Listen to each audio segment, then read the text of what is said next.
feeling the same way I always did when the sun touched my little room, a mix of hope and worry. Life had never been easy. My mother worked herself to the bone. My father, he was gone long before I could remember, and I learned early that the world didn't owe me anything.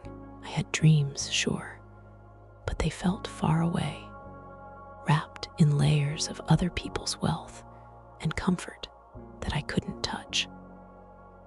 As I sat on the edge of my bed, I whispered a little good morning to myself, trying to gather courage for the day. Today, I had no idea, would be the day everything started to change. Before I tell you what happened, I want to welcome you softly. If you're new here, I'm Janet, and this is my life, day by day. Maybe you'll see some of your own struggles in mine, and maybe, just maybe, you'll find hope in them. Please, if you like stories that dig into the heart, click that like button and subscribe. It helps me share my story, and I promise to keep it real, simple, and emotional. I had gone to the market that morning, just like any other day. My hands were tired from sewing little pieces I sold to make ends meet, my shoes worn from walking miles, but my heart felt heavier than usual. I didn't know why. Maybe it was just the feeling that something was about to happen that would pull me out of my ordinary, messy life. I remember the exact moment I saw him. He was standing near the fountain, golden sunlight bouncing off the expensive watch on his wrist. Everything about him screamed comfort, wealth, safety, the exact opposite of the life I knew. And yet, there was something gentle in his eyes, a kindness I didn't expect from someone like him. My stomach twisted, my palms got clammy, and I couldn't help but stare. I kept telling myself, "Don't embarrass yourself, Janet. He's not for people like you." But fate doesn't care about social classes or worries. As I walked past, he smiled, a simple, soft smile that made me forget my worn shoes, my tired hands, and even the poverty that clung to me like a second skin. It was a smile that carried a question, a curiosity, and something in me recognized it. I wanted to turn away, to hide my trembling hands in my pockets, but my feet moved forward, drawn to him like a moth to light. Little did I know, that smile would follow me through the hardest, most beautiful parts of my life. I remember whispering to myself as I passed, "Who is this man, and why does he feel like hope?" And just like that, my ordinary day became the start of something I could never forget. I didn't know then that love, sacrifice, secrets, and class differences were waiting for me. But I felt it, like a quiet warning that my life was about to tilt, and I would never be the same again. The market noises, the laughter of children, the smell of fresh bread, they all faded behind that smile. And in that moment, I understood one truth.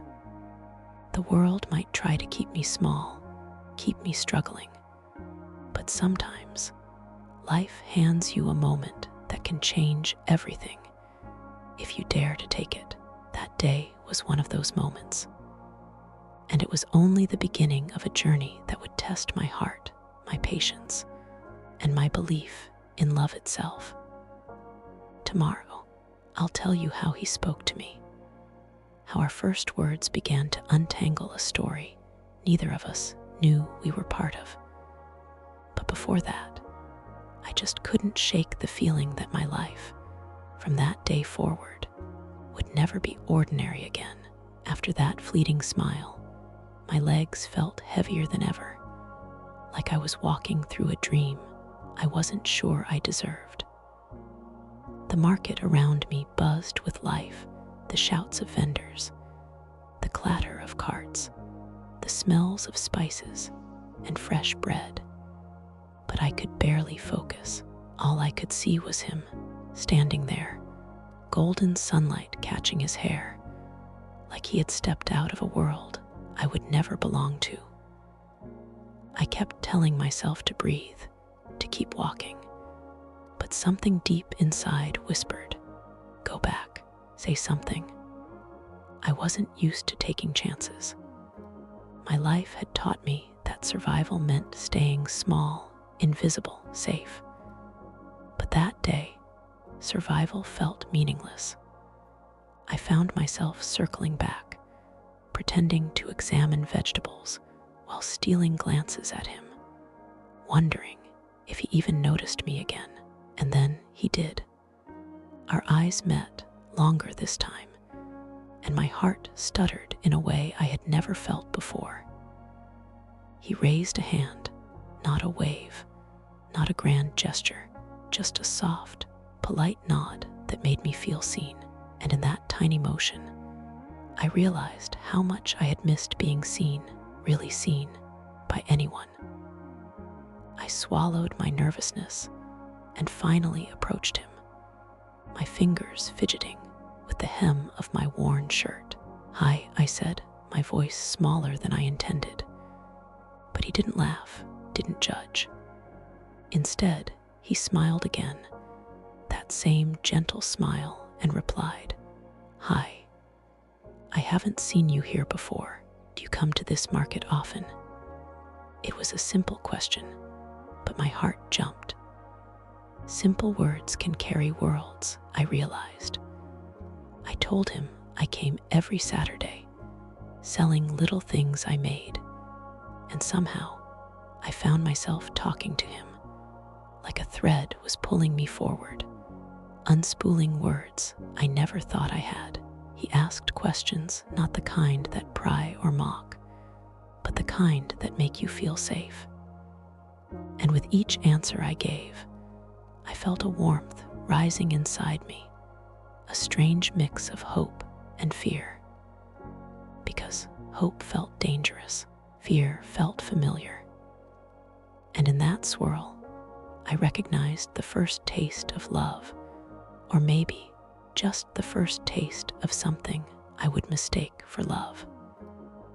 I noticed the contrast immediately. His shoes gleamed, his clothes smelled like quiet luxury, and every movement he made carried a confidence I had only read about in magazines. And then there was me, hands raw from work, shoes scuffed, heart trembling, standing in the gap between his world and mine. But instead of embarrassment, I felt something stronger, pride. Pride that even in my struggle, I could stand there and hold a conversation with someone who seemed untouchable. I didn't know that he, too, had secrets, burdens of wealth, family pressures, expectations I couldn't even imagine. We talked about nothing and everything, laughter threading between the spaces of class differences and unspoken curiosity. And as the market began to close, he said, almost reluctantly, "Would you like to walk with me? Just for a little while." My mind screamed caution. My heart screamed yes. I nodded, words failing me, and we stepped out of the market together, leaving behind the ordinary, the known, and stepping towards something uncertain, something that might change both of our lives. And as we walked, I couldn't shake the feeling that with every step, a line was being drawn between my past and the life that might, or might not, be waiting for me. Little did I know, that simple walk would uncover secrets, sacrifices, and choices that would test me more than anything I had faced in my 60 years.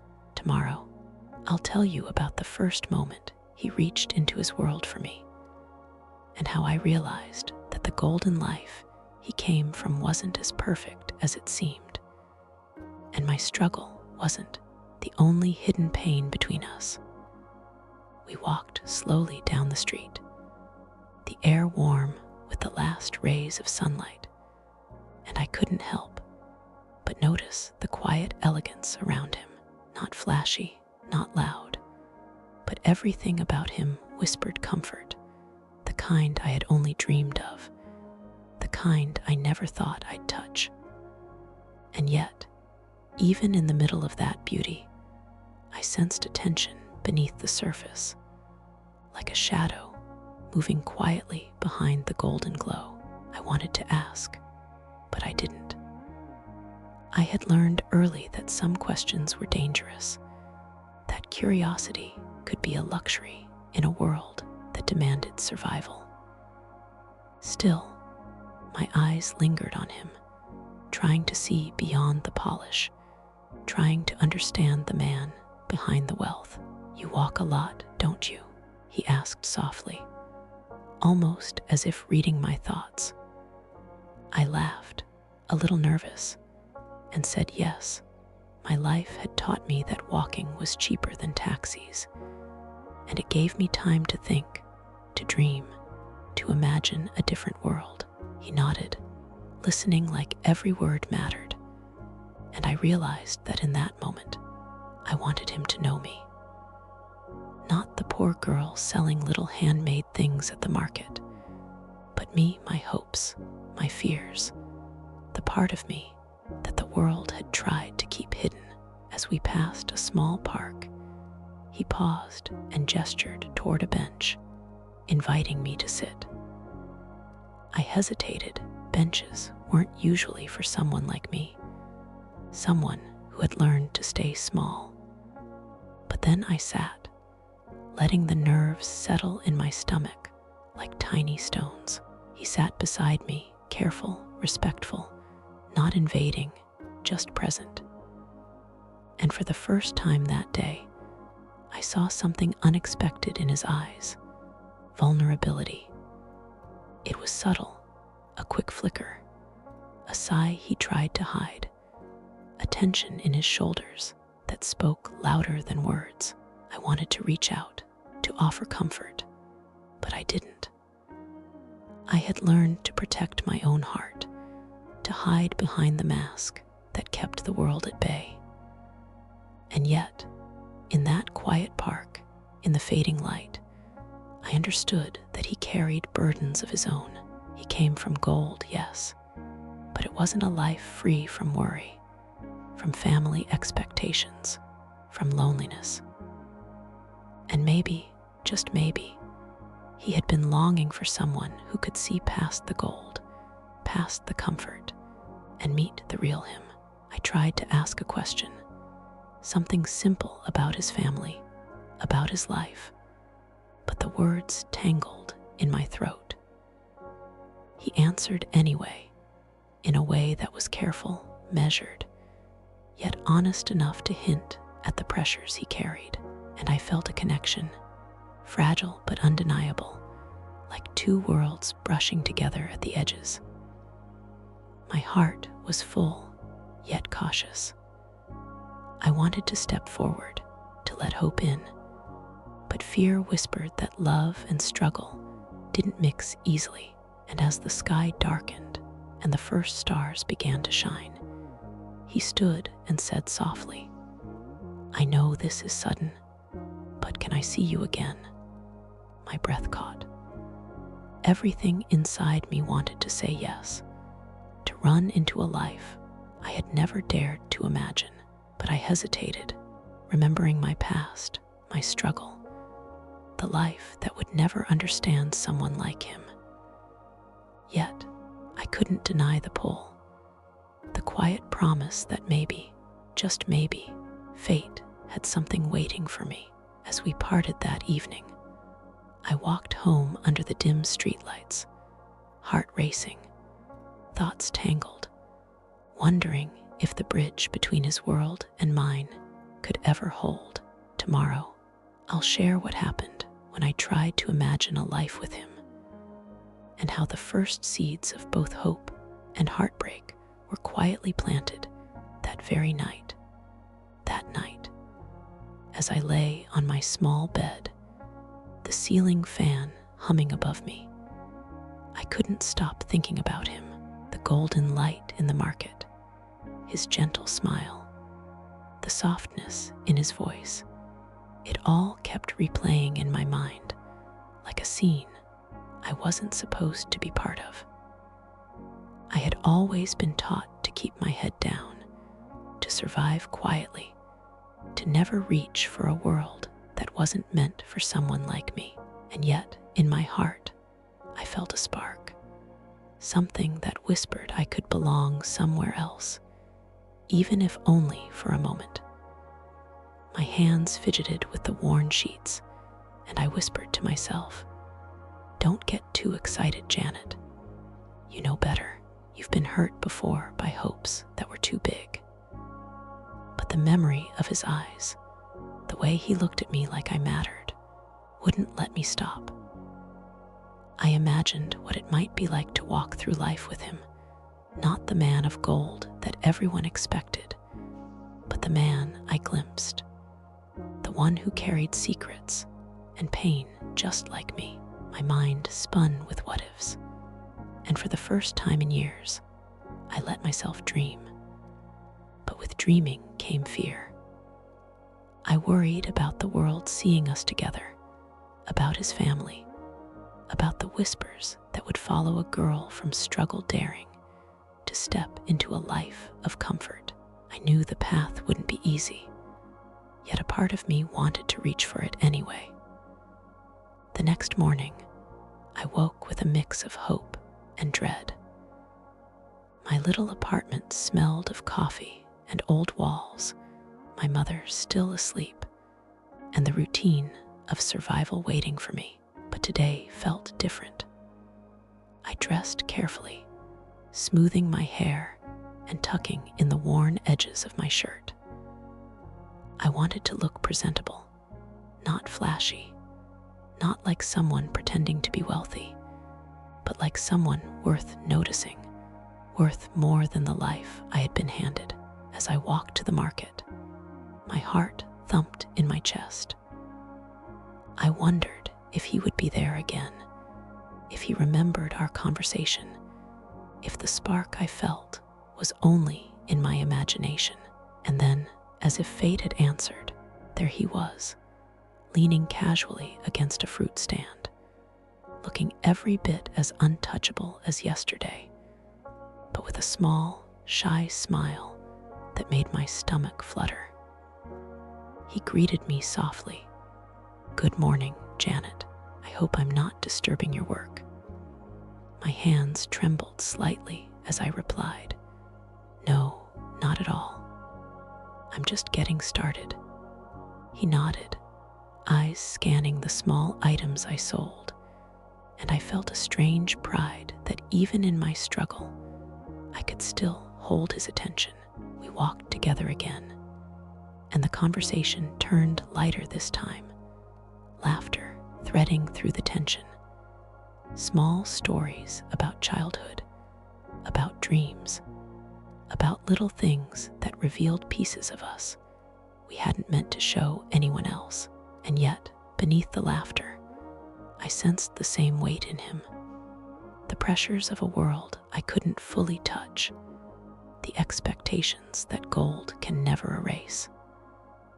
By the time we parted, I felt both lifted and heavy, a strange mix of joy and worry that followed me home like a shadow. That night, I realized something that scared me more than anything else. I was starting to care deeply for someone whose world I might never truly belong in.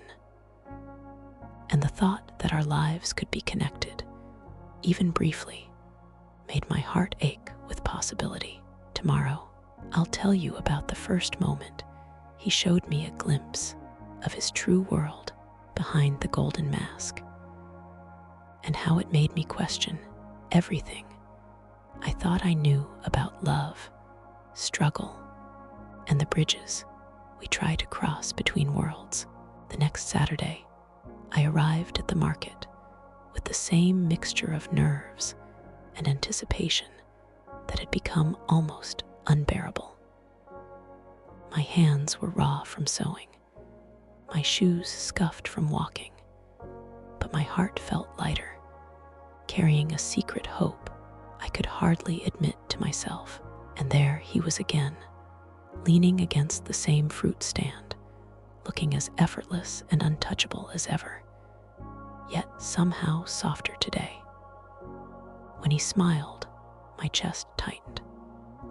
I told myself to breathe, to act normal, but my fingers betrayed me, tapping against my bag as I walked closer.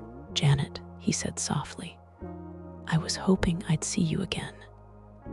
His voice had the kind of calm warmth that made the chaos of the world outside fade. I nodded, unsure of what to say, and then, as if trusting me with something he didn't share with everyone, he gestured toward a narrow side street, quieter than the market, and said, "I want to show you something. Just a little place, I come to think." My heart raced. The phrase, "show you," made my mind whirl with what it might mean. I followed, careful to keep my pace slow, careful to not appear too eager, careful to remind myself that I belonged nowhere near his world. Yet, as we turned the corner, I froze. The street opened into a courtyard surrounded by tall, well-kept buildings, their walls glinting in the sunlight, balconies adorned with flowers, fountains bubbling softly. The air smelled faintly of fresh paint and luxury, so different from the market smells I was used to. My chest tightened, part awe, part fear. "This is beautiful," I whispered, unsure if I was praising the place or exposing the gap between us. He chuckled softly. "It's just a small piece of where I live. Not much, but it's mine," he said, eyes flicking to mine, serious now. And I noticed the tension again, the line of his jaw, the faint shadow under his eyes. Even here, in what I assumed was a perfect world, he carried burdens. I wanted to ask to know, but I hesitated, afraid of intruding. Still, something inside me urged, "Look, Janet, see it, feel it. Maybe understanding him will help you understand yourself, too." I nodded and stepped carefully onto the cobblestones, my hands gripping the strap of my bag, heart pounding, as I realized how different our worlds really were. We sat on a low bench near the fountain, the gentle sound of water soothing the knot in my chest. He talked quietly about his family, about expectations and obligations, and the weight of being born into a life that everyone else seemed to envy. I listened, feeling both amazed and heavy-hearted. The golden life he had carried with such ease in the market carried its own hidden pain. And for the first time, I realized that wealth didn't always mean happiness. I wanted to reach out to comfort him, but I stayed still, learning a truth I would never forget. Everyone struggles, even those who seem untouchable. And yet, for all that weight, he had chosen to spend time with me, someone from a world of struggle, someone whose life had been shaped by hardship. I felt a mix of pride and fear. Pride that he saw me, and fear that the bridge between our worlds might not hold for long. As the sun dipped lower, we stood to leave, and he turned to me, eyes serious yet soft. "I hope this doesn't scare you," he said, "but I'd like to see you again. There's more I want to share with you." My stomach twisted, a mix of excitement and dread. I wanted to say yes, but the caution in my mind whispered, "Do you You belong here. Do you really? That night, I lay in my small room, staring at the ceiling, wondering if love could survive the weight of two worlds, and if my heart was brave enough to step into the unknown. Tomorrow, I'll tell you about the first time I saw the fine line between privilege and loneliness in his life, and how it made me question everything I thought I knew about love, struggle, and the choices that follow the next week. I found myself thinking about that courtyard constantly, about the quiet weight in his eyes, and the way he carried a life I could only glimpse from the outside. I had grown up with struggle, with the knowledge that love often came with sacrifice, that dreams were fragile and could break if you weren't careful. And yet, here he was, someone who had everything on the surface, yet beneath it all, there was a loneliness that I recognized, a kind of pain that money couldn't fix. When we met again at the market, the air felt heavy with unspoken words. He didn't smile as easily today. Instead, there was a seriousness in his gaze that made my chest ache. "Janet," he began softly, "I want you to know, life isn't always what it seems, even for someone like me." I nodded slowly, unsure if I wanted to know the details, unsure if my heart was ready to carry someone else's burdens. And then he shared pieces of his world, family expectations that weighed on him like chains, secrets he had to keep to maintain appearances, loneliness that crept in even in rooms full of people who supposedly cared. I listened quietly, feeling the contrast between our lives so sharply. My world had been rough, yes, but it was real. His world was golden, yes, but sometimes lonely and demanding. I wanted to reach out, to tell him that I understood struggle, but I stayed silent, letting him speak, letting him reveal what most people never saw. And as he talked, I felt something shift in me, a recognition that love wasn't just about smiles and first meetings. It was about seeing the hidden pain behind the masks we all wore. We walked together to a small cafe afterward, sitting in a quiet corner, and he shared stories about dinners where he had to pretend to be someone he wasn't, about relatives who expected perfection, about friends who envied but didn't understand. I realized that the golden life I had envied from afar had its own rules, its own invisible prisons. Yet, in all of that, he had chosen to be with me, someone from a world where every day was a fight for survival, someone whose life had been shaped by hardship. I felt both honored and terrified. Could I truly be part of his world without losing myself? Could he understand mine without pity? As the afternoon faded into evening, we parted slowly, and I walked home with my heart full but uneasy. I thought about the differences between us, not just in money, but in life experiences, expectations, and family pressures. And I realized that this connection, fragile and new, would be tested in ways I hadn't imagined. That night, I sat by my small window, looking at the stars, wondering if love could survive the weight of our separate worlds. Could someone from gold truly understand someone from struggle? Could I handle the secrets and expectations that came with his life? Or would they break me before anything real could grow? And just as sleep began to claim me, a small thought whispered in my mind. Maybe the only way to find out was to keep going, to keep walking this path, step by step, heart open, even if it hurt. Tomorrow, I'll share the moment when I realized that even kindness and affection can carry hidden costs, and how the first real test of our connection would quietly arrive, threatening to shake everything I thought I knew about love and survival. The following Saturday, I felt a strange mixture of excitement and dread as I made my way to the market.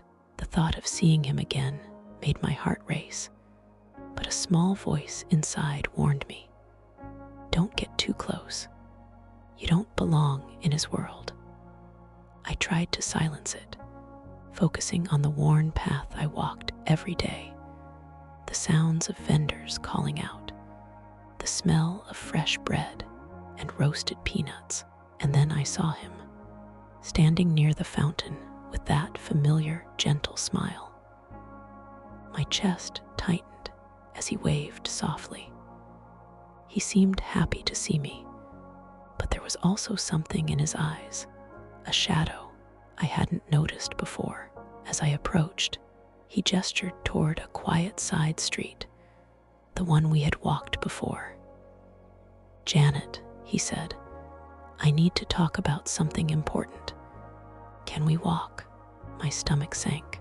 I had hoped our meetings would remain simple, light, but I sensed that today, the first real challenge of our connection was about to begin. We walked in silence for a few steps before he spoke, his voice low, serious. "I care about you, Janet. But you have to understand my family, my world, it's complicated. They may not accept someone like you easily. You have to be prepared for that."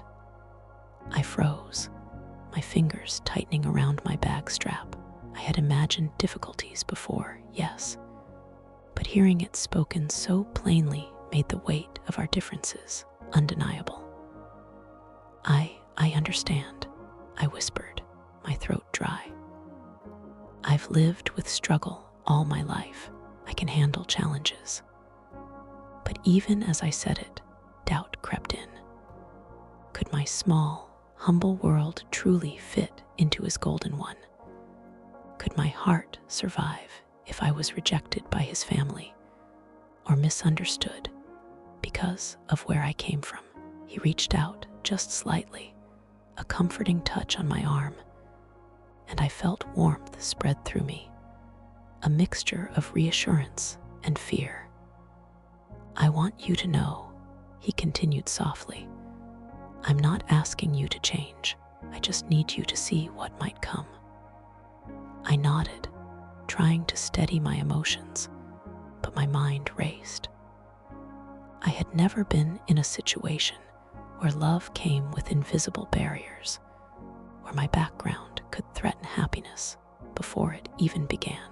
And yet, in the middle of that side street, with his hand lingering for a moment, I realized something important. Love wasn't just about smiles or stolen glances. It was about courage, the courage to face the judgment of the world, the courage to let someone in despite the odds. We continued walking, speaking little, letting the weight of the moment settle between us. I felt both empowered and terrified. Empowered because he had chosen me, despite the gap between our worlds. Terrified because I knew the first test had arrived, and the outcome wasn't certain. As we parted that evening, I felt the ache of reality pressing in, the realization that love with him would never be simple, never carefree. The warmth of his smile lingered in my mind, but so did the warning in his words. I walked home under dim streetlights, my thoughts tangled between hope and fear, and I whispered softly to myself, if I want this, I have to be brave, braver than I've ever been. Tomorrow, I'll share how the first small challenge stretched my heart, tested my patience, and forced me to confront the realities of loving someone from a world I had only glimpsed, and how that moment would quietly shape the choices I would make in the days to come the following week. The tension from our last meeting hung over me like a shadow I couldn't shake. I went about my morning routines, washing dishes, arranging my little stall, and selling small handmade items. But my mind kept wandering to him, his words, the gentle warning, the weight in his eyes. I kept asking myself, could I really step into his world without losing myself? Could my heart endure the hidden judgments, the unspoken expectations, the silent glances that might follow me wherever I went? When I saw him at the market again, I felt that familiar flutter, but this time it was mixed with uncertainty. He greeted me warmly, but there was hesitation in his voice, like he was holding something back. "Janet," he said softly, "I know we've only just begun, but I need to be honest with you.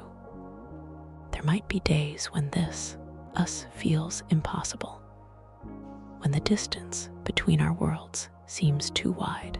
Can you promise me something?" I looked up at him, surprised and a little afraid. "What is it?" I asked quietly. He searched my eyes for a long moment before saying, "Promise me you'll stay true to yourself, no matter what. Don't lose who you are trying to meet me halfway. That's the only way this could ever work." His words landed heavy on my chest. I had never been asked to protect myself while opening my heart to someone else. The balance felt delicate, almost impossible. But I nodded, because inside me, I wanted this to take the risk, to meet love halfway, to see if two worlds so different could touch without breaking. We spent the morning together, walking slowly through familiar streets, talking about small things, the smells of the market, the sounds of children laughing, memories of our childhoods.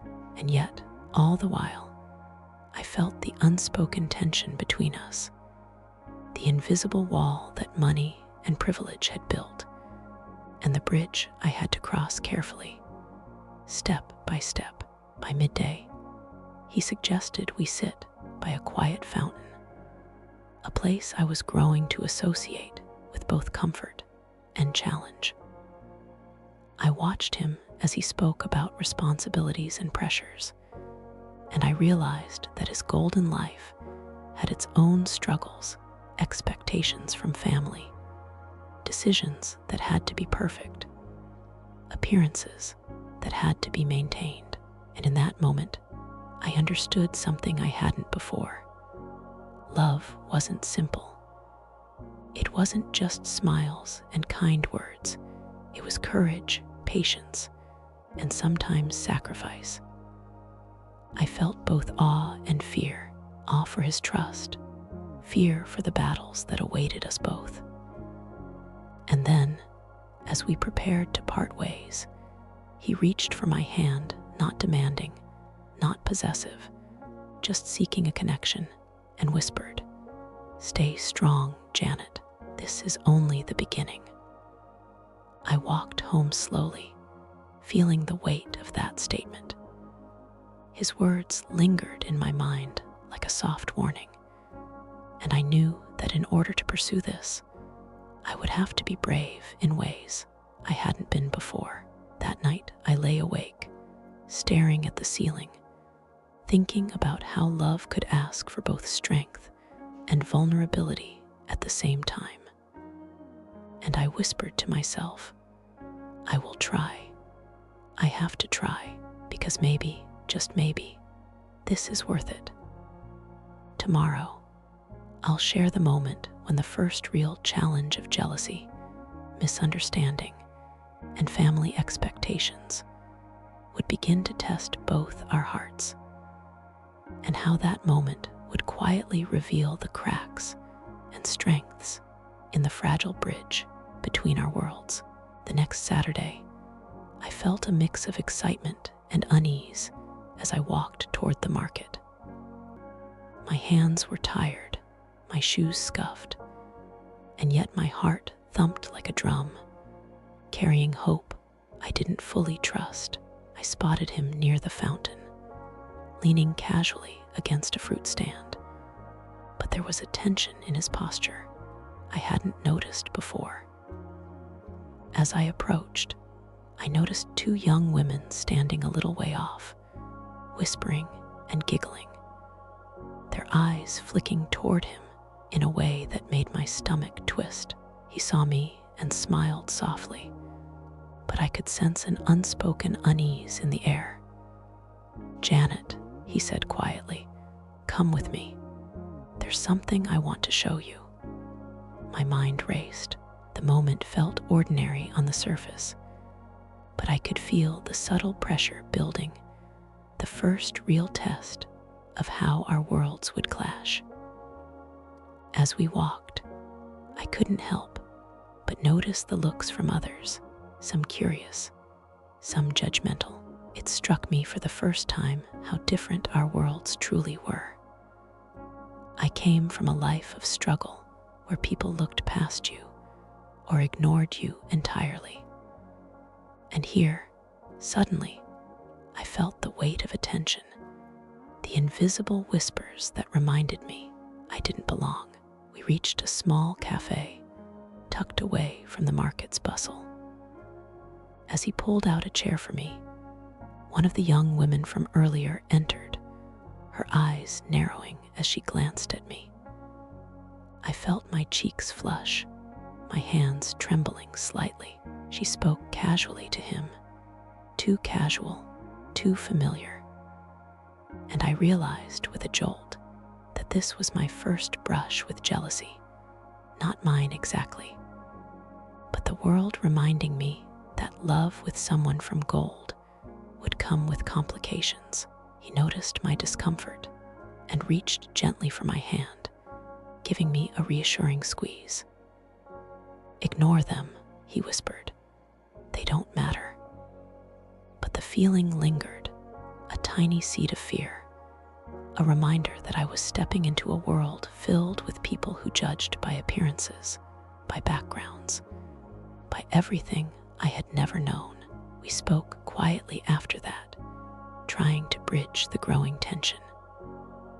I learned more about his family's expectations, about cousins and relatives who assumed a girl from struggle couldn't possibly belong in their golden world. And I realized that the road ahead wouldn't just test my patience or courage, it would test my very heart.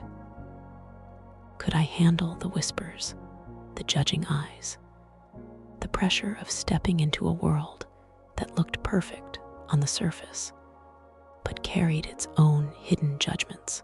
I felt both small and proud. Small because the differences were obvious, proud because he had chosen me anyway, despite the world and its expectations. By the time we parted that afternoon, I felt a quiet ache. The first real test had arrived, not through harsh words or conflict, but through quiet judgment and subtle jealousy.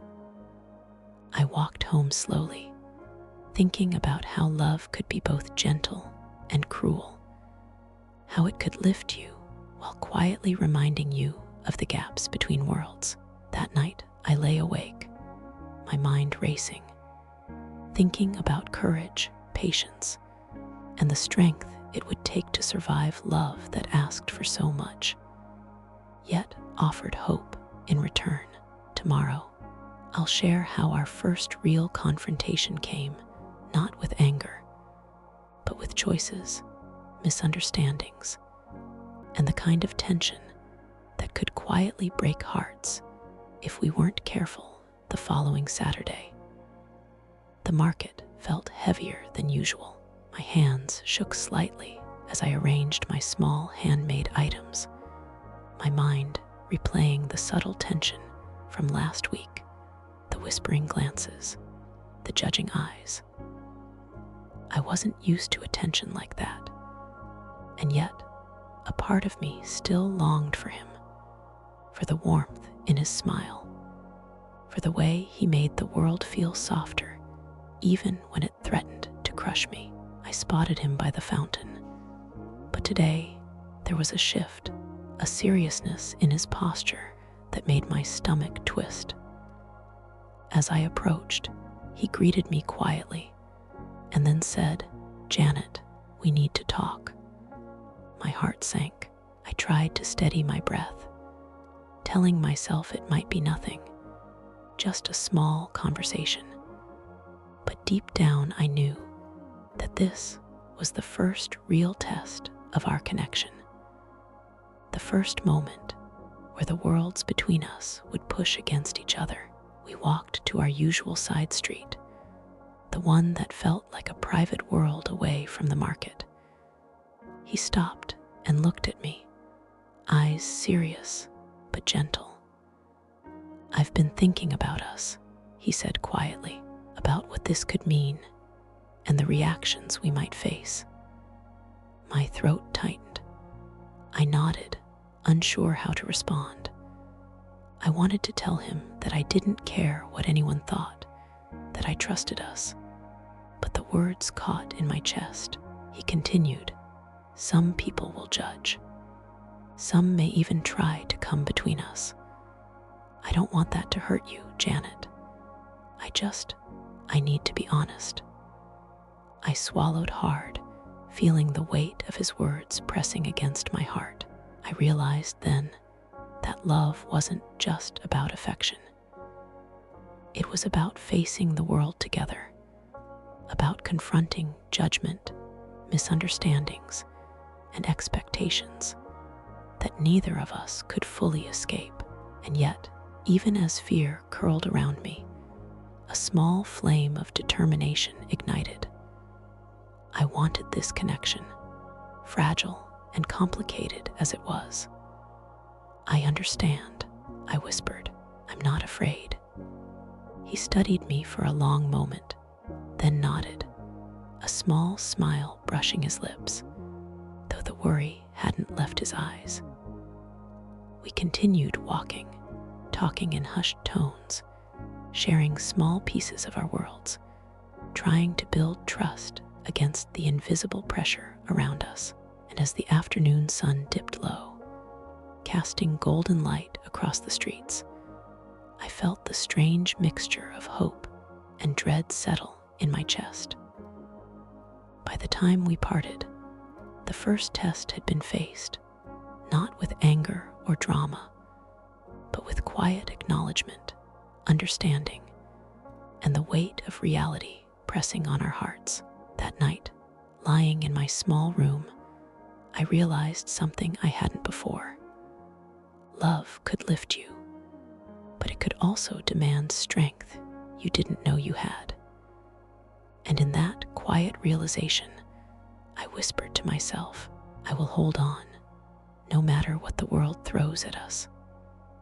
Tomorrow, I'll share how the first ripple of outside pressure escalates, and how Janet and he navigate a delicate balance between trust, judgment, and the fragile beginnings of something worth fighting for. The following week, the market felt colder somehow, though the sun shone bright.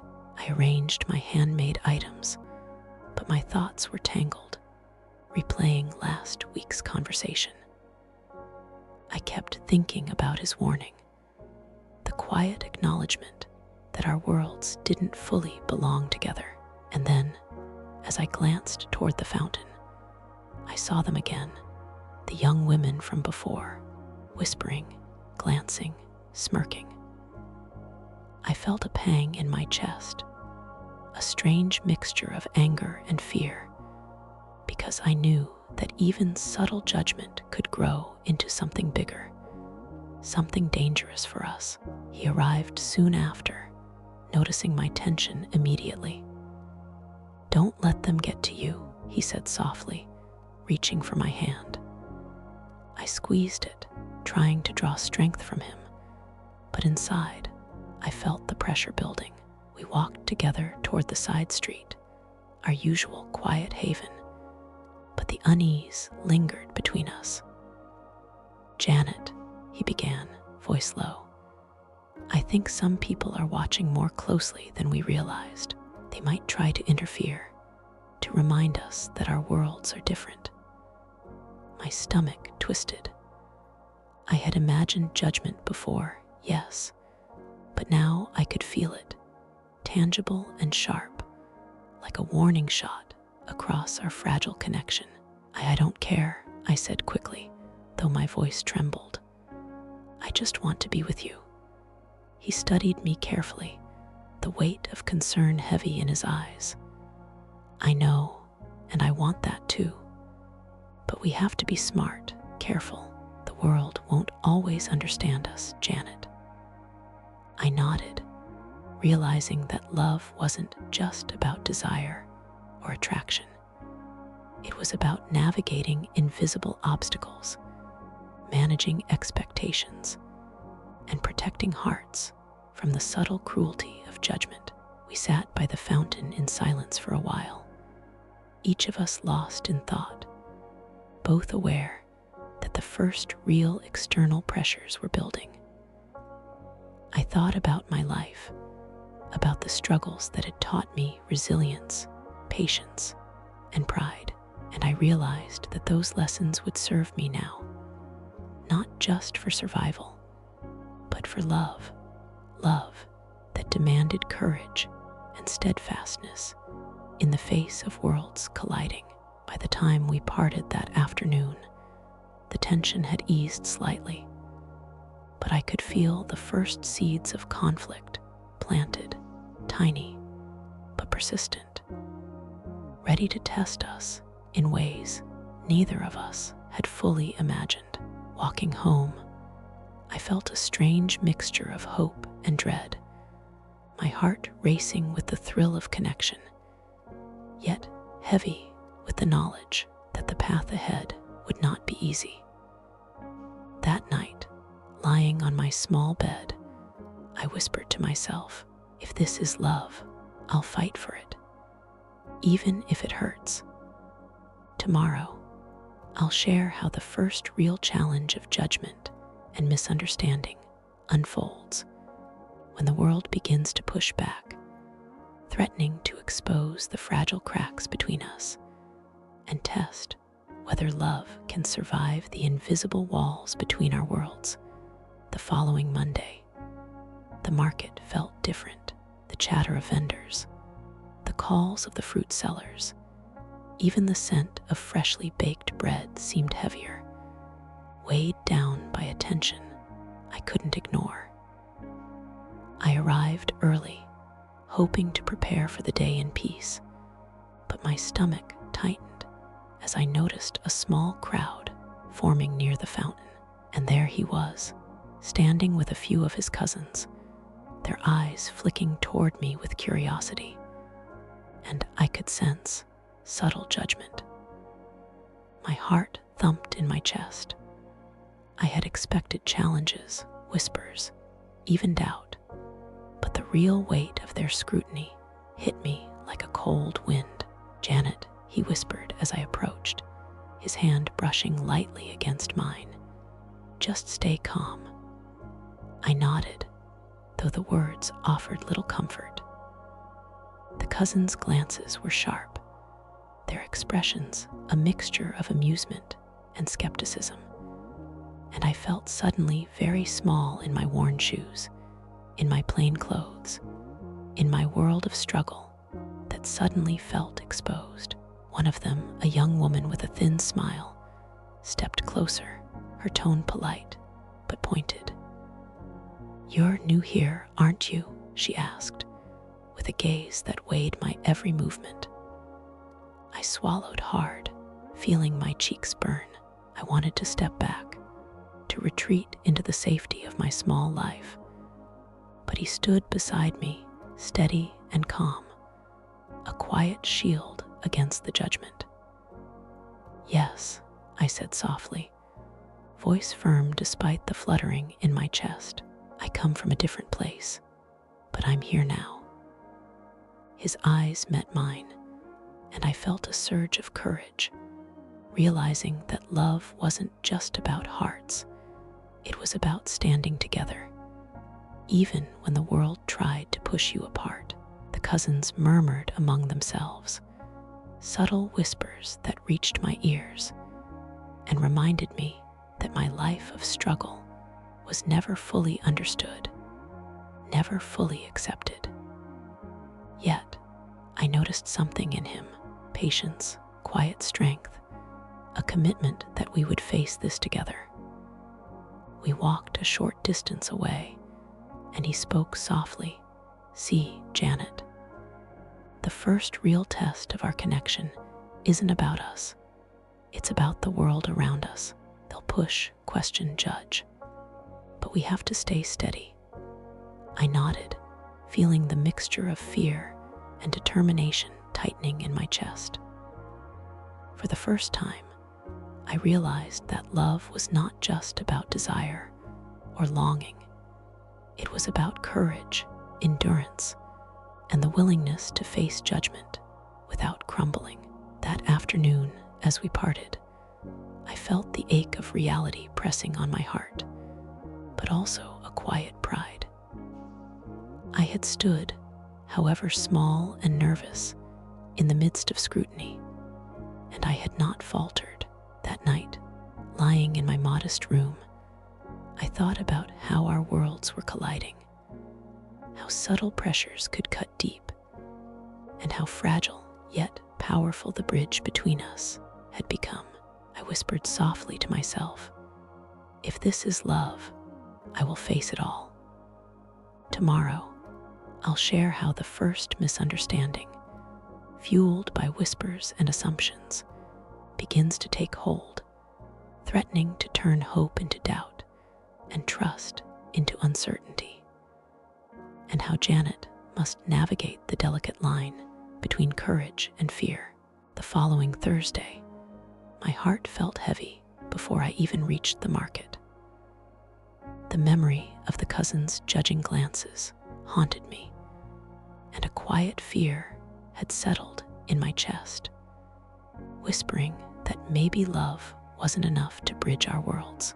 I tried to focus on my stall, arranging my handmade items with care, but every laugh, every whisper nearby made me tense, imagining them directed at me.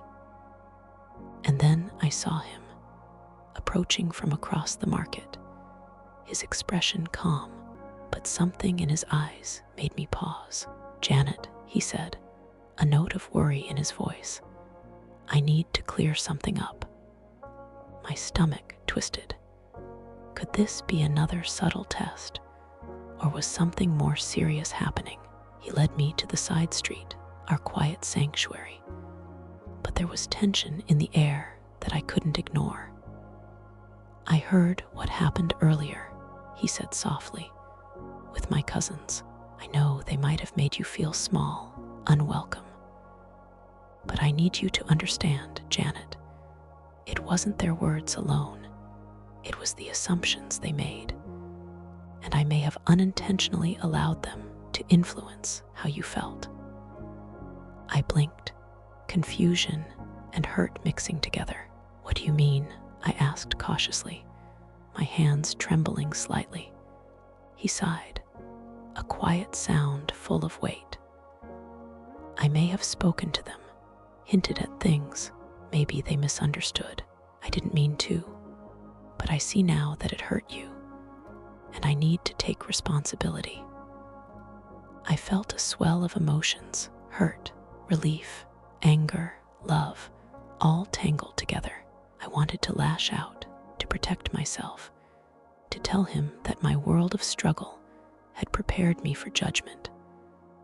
But that didn't make the sting any less real. I just want us to be honest," I whispered, trying to steady my voice. He nodded, taking my hand gently. "We will be. That's the only way this can work, Janet. No lies, no hiding, no assumptions. Just honesty, even when it's hard. I looked at him, really looked at him, and felt the fragile bridge between us strengthen slightly. It wasn't perfect, it wasn't easy, but it was real. The misunderstanding had shaken me, yes, but it had also revealed something crucial. Our connection wasn't just about desire or charm. It was about trust, honesty, and the courage to face the pressures that our worlds would inevitably bring. As we walked back toward the market, hand in hand, I felt a quiet sense of resolve settle in my chest. I understood now that love wouldn't be gentle. It would be tested by judgment, whispers, assumptions, and expectations. And I was ready, or at least willing, to try. That night, I lay in my small room, thinking about courage, honesty, and the strange beauty of a connection that asked for both bravery and vulnerability. I whispered softly, "We can face this together." Tomorrow, I'll share how the subtle pressures of his world begin to intertwine with my own struggles, creating a storm that will challenge not just our hearts, but our ability to remain steadfast in a love that is fragile yet fierce. The following Monday, I woke up with a heaviness I couldn't shake. My small room felt smaller that morning, the walls pressing in with the memory of last week's misunderstanding. I tried to carry on with my morning routines, sweeping the floor, boiling water for tea, arranging my handmade items for the market. But my thoughts were tangled in worry.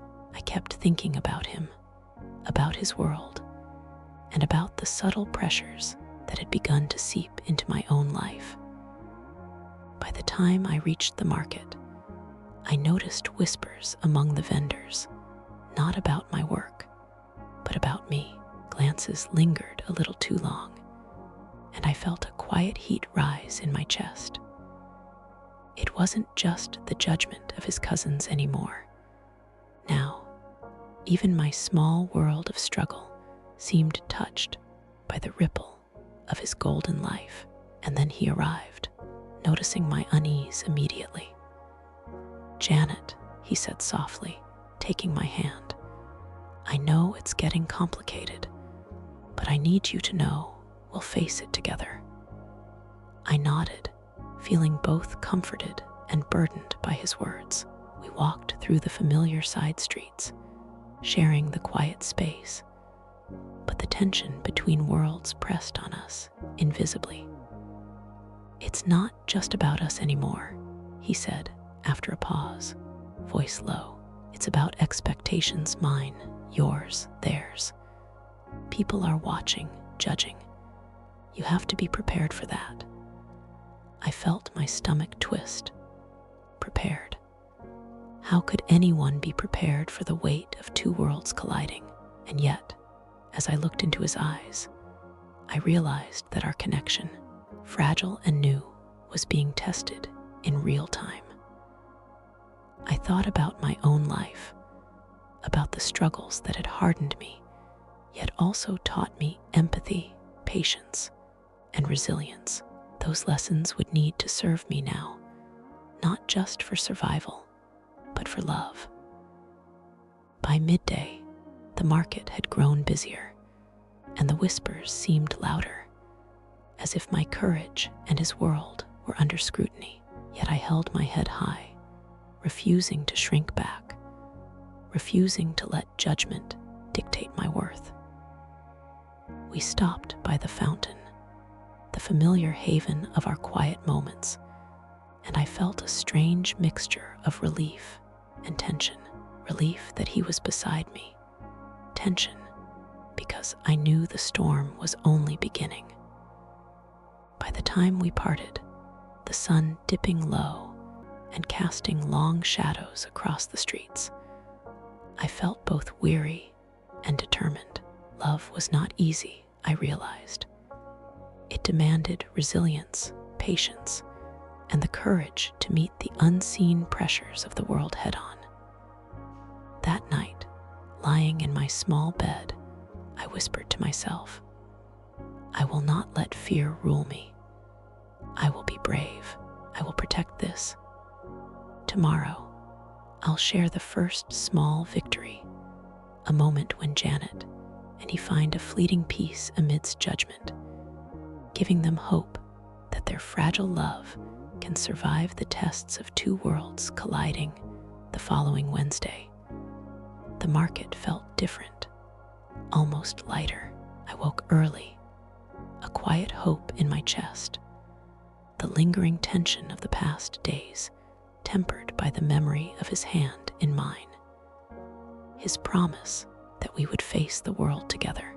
As I arranged my little stall, I noticed smiles from a few regular customers, small nods of recognition, and I realized that maybe courage and persistence were slowly earning their place, even in a world that seemed ready to judge. Then I saw him, walking toward me with that familiar calm, and my chest tightened with a mix of relief and anticipation.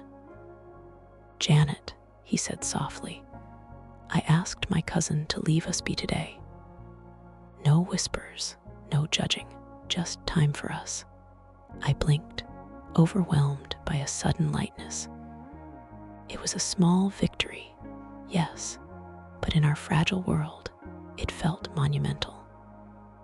We walked together to the side street, our sanctuary away from the market's prying eyes. The tension of the past days hung lightly, like a shadow that had been softened by this gesture, by this recognition that love could carve out small spaces of peace, even amidst pressure. As we spoke quietly, sharing laughter over small stories from our childhoods, I felt a warmth that had been missing, the sense that maybe we could build a bridge strong enough to connect our worlds. For a few hours, the judgment, the whispers, the invisible barriers seemed to fade, replaced by a fragile but real hope. He looked at me, eyes soft, voice low. "See, Janet, even amidst all this, we can find our moments. We just have to hold on to them." I nodded, feeling the truth in his words. Love wasn't about grand gestures or perfection. It was about these small victories, these fleeting moments of peace that gave us courage to face the next challenge. By the afternoon, we parted reluctantly, both of us savoring the warmth of a day without pressure, without judgment, a day where our worlds had met in quiet harmony. Walking home, I felt the delicate balance of hope and fear settle in my chest. I realized that love with him would always come with tests, with pressure, with moments that demanded courage. But I also realized that even the smallest victory could light the way forward. That night, I lay in my small bed, heart full of gratitude and a quiet determination. I whispered softly, "We can do this. We will face it together." Tomorrow, I'll share how the fragile peace is tested once again, when a small misunderstanding threatens to undo the hope we have built, reminding Janet that love is as much about endurance as it is about joy. The following Friday, I woke with a strange heaviness I couldn't explain. The small victory we had shared earlier in the week still lingered in my heart, giving me hope. But there was an unease I couldn't shake, a quiet whisper of worry that maybe the world would not let us have peace for long. As I walked toward the market, the familiar sounds, the calls of vendors, the laughter of children, the scent of freshly baked bread felt sharper somehow. as if each detail was magnified under the pressure of expectation. I arranged my handmade items carefully, but my hands trembled slightly, a mixture of anticipation and anxiety. And then I saw him approaching quickly, a subtle urgency in his step. "Janet," he said, catching my hand in his, "there's something I need to tell you before it becomes a problem." My stomach tightened. I sensed that the fragile peace we had carved out was about to be challenged. He led me to our usual side street, the quiet place where the world seemed to pause, and his eyes searched mine, full of concern. "One of my cousins. She misunderstood something I said. She thinks you're different than you are, and I fear she might say something that could hurt your feelings." I felt a sharp pang of worry. Even the smallest misstep, the slightest whisper, could ripple through our worlds and threaten everything we had begun to build. I don't understand," I whispered, my voice trembling slightly. He sighed, a quiet, heavy sound. "It's just assumptions, Janet. Nothing you did. But she sees things through her lens of our world, and it's causing tension. I wanted to warn you." I looked down at my hands, feeling both frustration and fear. I had survived judgment before, yes, but this was different. It wasn't just strangers in the market.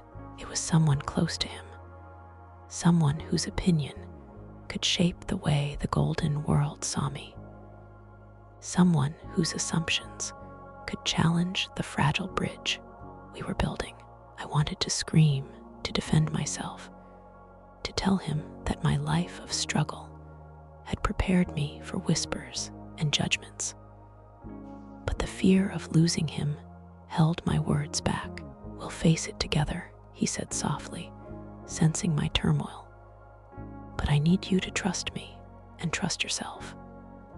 I nodded, swallowing hard, feeling a surge of determination. Love, I realized, wasn't just about hearts or smiles. It was about courage, endurance, and the ability to face invisible pressures without faltering.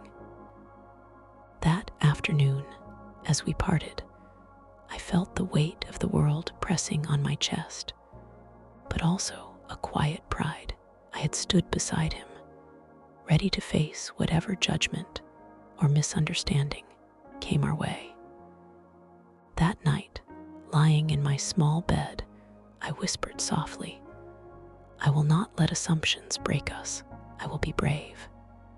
Tomorrow, I'll share how Janet faces the first overt challenge from his world, a confrontation fueled by assumptions and jealousy that threatens to shake the foundation of their fragile love, and how she begins to understand what true courage really means. The following Sunday, the market felt heavier than ever, though the morning sun shone bright. I arranged my small stall carefully, but every laugh, every glance, every whisper seemed sharper, directed at me, or so I imagined. I kept replaying the warning he had given me, the reminder that assumptions and jealousy could creep quietly into our fragile world. And then it happened. One of his cousins, the young woman with the thin, sharp smile, approached me directly, her tone polite, but her words carrying a subtle edge. "You're brave to be here," she said, glancing around as if she was measuring my worth against the golden world I didn't belong to. My stomach twisted. I wanted to retreat, to hide in the safety of my own small life, but I felt him standing beside me, his calm presence steadying me, reminding me that courage was often quiet, but it could still be fierce. "I'm just trying to do my best," I said softly, voice trembling slightly but firm. She smiled, a hint of superiority in her expression. Of course, I'm sure you are, but some things, some people, don't fit easily into the world they weren't born into. The words hit like tiny knives, slicing at my confidence, whispering that maybe love alone wasn't enough. I felt a surge of frustration, a mixture of anger and hurt, but I remembered his hand brushing against mine earlier, the quiet promise that we would face the world together. I squared my shoulders, met her gaze, and said, I may not come from your world, but I am not invisible, and I am not weak. I belong here as much as anyone else, just as he belongs with me. For a moment, the air between us felt heavy, almost suffocating. Then she turned slightly, murmured something under her breath, and walked away. I exhaled slowly, realizing that the first overt confrontation had arrived, not violent, not dramatic, but sharp, precise, and testing every ounce of patience and courage I had.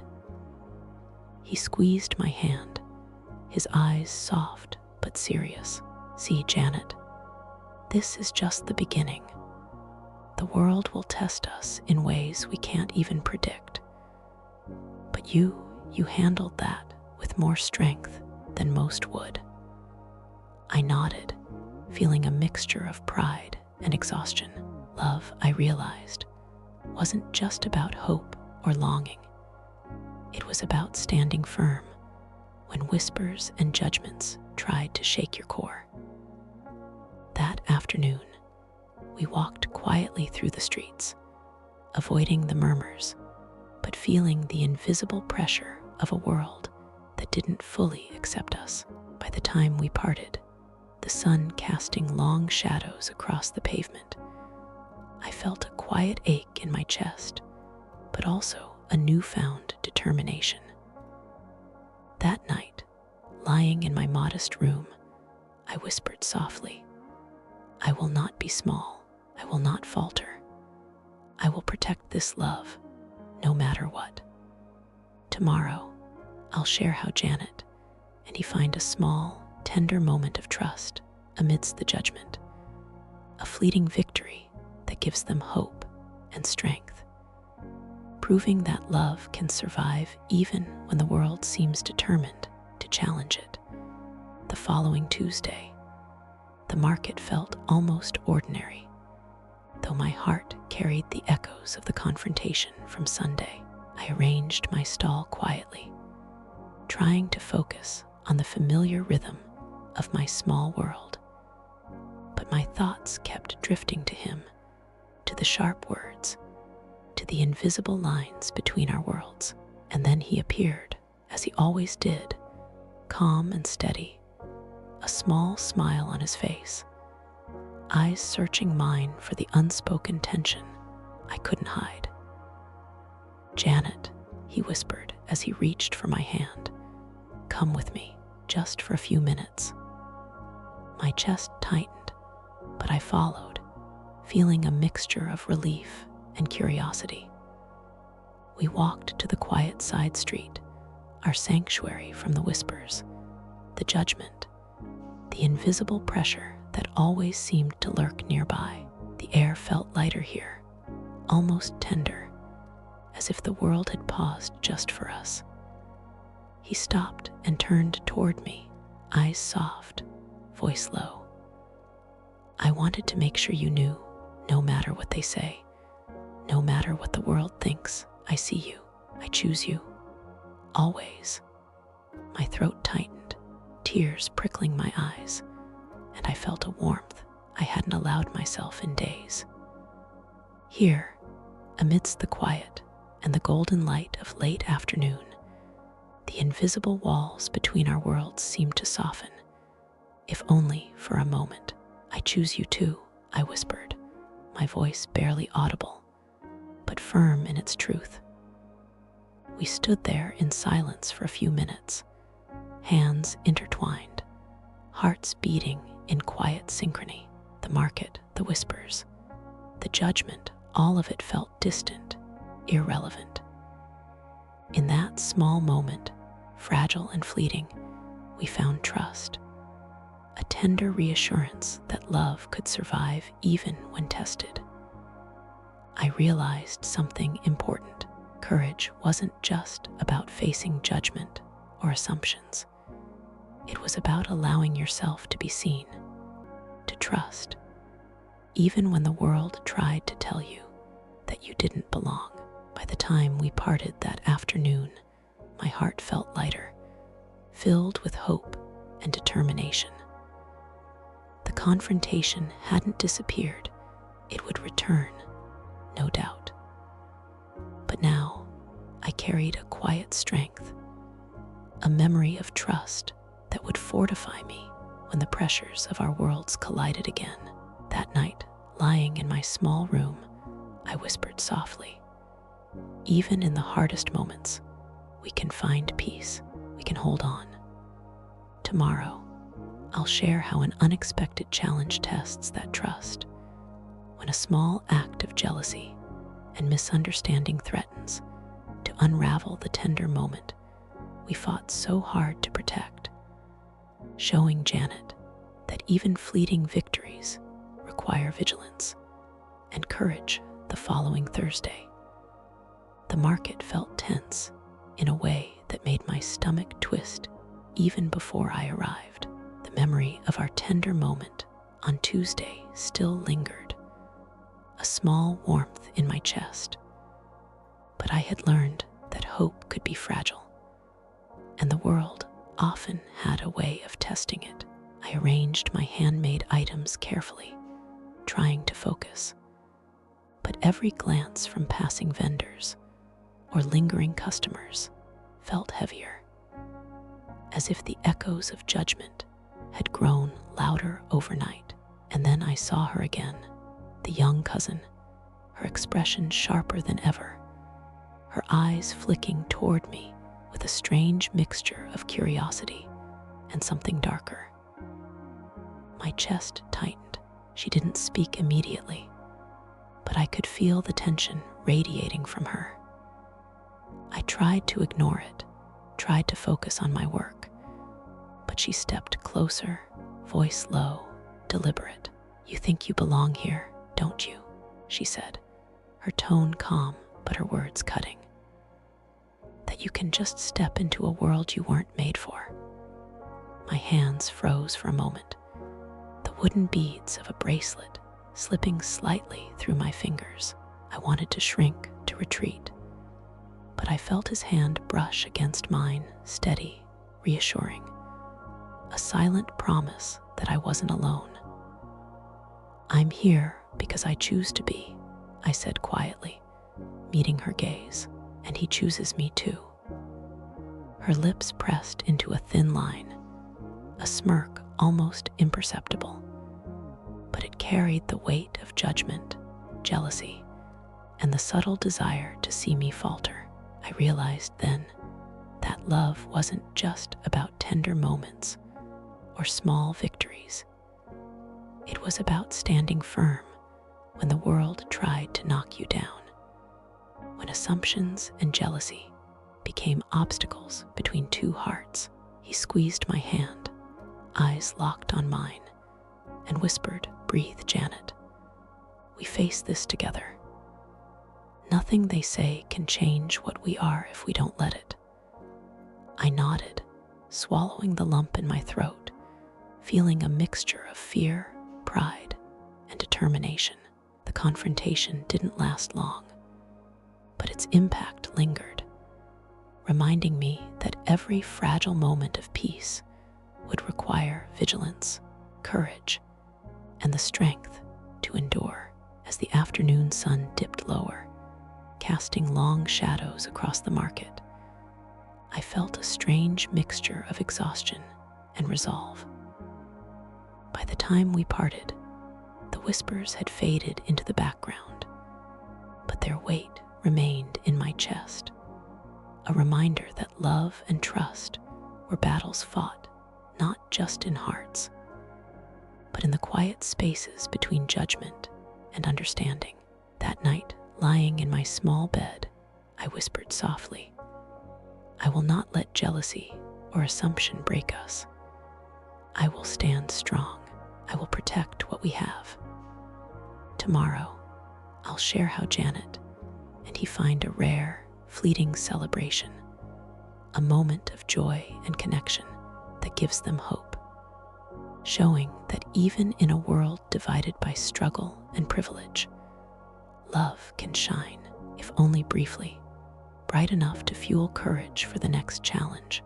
The following Saturday, I woke with a quiet anticipation in my chest. The memory of the week's tensions, still heavy, but tempered by the small moments of courage and trust we had shared. I prepared my little stall carefully, each handmade item arranged with attention, but my mind drifted to him, to the brief moments where the world felt a little less sharp, a little more ours. By mid-morning, he arrived, smiling softly, eyes warm with a quiet promise. "Janet," he said, taking my hand in his, "let's step away for a while, just us, away from everything else." My heart lifted, and I nodded, feeling a flutter of hope. We walked through a quiet side street, past familiar shops and the soft hum of the waking city, until we found a small park bench shaded by a grand oak tree. The world seemed to pause here. The judgments, the whispers, the pressures of two colliding worlds melting into a rare moment of peace. "Look at this," he said, pointing to the sunlight dancing through the leaves. "Even in the midst of all the noise, there's beauty. Moments like this are ours, Janet. We can hold on to them." I took a deep breath, letting the warmth of the sun and the steadiness of his hand settle in my chest. For a few precious minutes, we laughed softly, sharing small stories and inside jokes, feeling the connection that had been tested all week's stretch and strengthen like a fragile bridge, finally holding firm. I realized then that love wasn't only about enduring challenges or facing judgment. It was about savoring the fleeting moments of joy, holding them close like a lifeline when the world outside pressed too hard. As the afternoon wore on, we sat quietly, hands intertwined, hearts aligned, and I felt a quiet certainty. We had weathered storms, faced scrutiny, and survived whispers and assumptions, and yet here we were, finding light in the small corners of our lives, proving to ourselves that love, even in its most fragile form, could shine through the cracks. By the time we parted, the sky painted in soft oranges and pinks.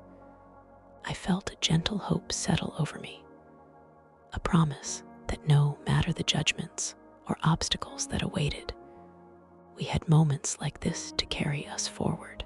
That night, lying in my small bed, I whispered softly to myself, "Even when the world is harsh, love will give us strength.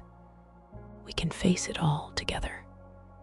And as I closed my eyes, I knew that tomorrow, our journey would continue, with new challenges, new victories, and new moments of courage, showing that even a life built from struggle can touch gold, if only through the heart's steadfast resilience. The week had ended, but our story, the collision of worlds, the fragile trust, the small victories, was only beginning.